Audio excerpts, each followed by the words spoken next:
آپ کا جو ریگولیٹری انوائرمنٹ ہے، کتنی لوگ انوالوڈ ہیں، کتنے ہمیں لائسنسز چاہیے ایٹسیٹرا.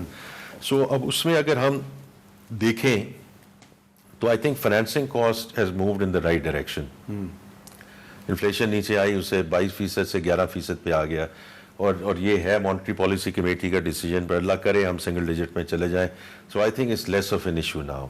ٹیکسیشن کی میں نے بات کی ہے، اس کو ہمیں ان دا فرسٹ انسٹنس جو سپر ٹیکس والا جو سلسلہ ہے یہ تو بہت دیر سے چل رہا ہے، اور اس کو ہمیں نیچے لے کر آنا ہے اوور آل. کیونکہ اس کی وجہ سے بھی یہ جو بڑی کمپنیاں ہوتی ہیں، ان کے جو بڑے بڑے ان کے جو آفس بیئرز ہوتے ہیں، تو اس سپر ٹیکس کی وجہ سے وہ بھی نو اٹ گیٹس افیکٹڈ. بالکل صحیح بات ہے، بالکل صحیح بات ہے. اور اسی طرح جو انرجی کی جو پی این جی کا تو انرجی کا اتنا نہیں ایشو تھا، لیکن یہ انرجی کاسٹ بھی افیکٹ کرتی ہے.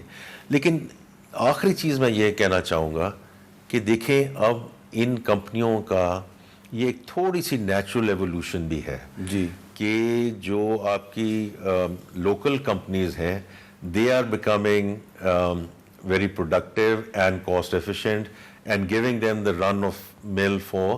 کیونکہ دیکھیں جو اب اسی طرح ہی آپ دیکھ لیں بی وائی ڈی ابھی آیا ہے، ابھی میں نے اس کا ذکر نہیں کیا کہ جو فورن انویسٹرز آئے ہیں، اب آٹوز میں بی وائی ڈی آ گیا، چیری آ گئی، اور لیکن یاماہا چلی گئی.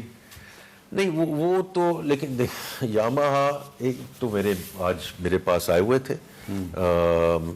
وہ جرمن ڈیلیگیشن تھے، انہوں نے تو ایکچولی یاماہا کے جو موٹر سائیکل انہوں نے تو ایکچولی ایکسپورٹ شروع کر دی ہے یہاں سے. اچھا.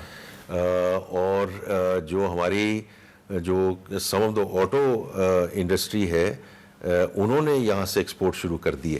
تو یہ اب دیکھیں ہم نے ہماری جو انڈسٹری ہے ہم نے اس کو اور انڈسٹریلائزیشن. تو آپ یہ کہہ رہے ہیں کہ کچھ یہ سارے ایک نمبر آف فیکٹرز اس لیے گئی ہیں کہ جو ہماری لوکل کمپنیز ہیں انہوں نے اچھا. چوتھا فیکٹر ہے which has become very ایک تو ان کی کوالٹی آف پروڈکشن.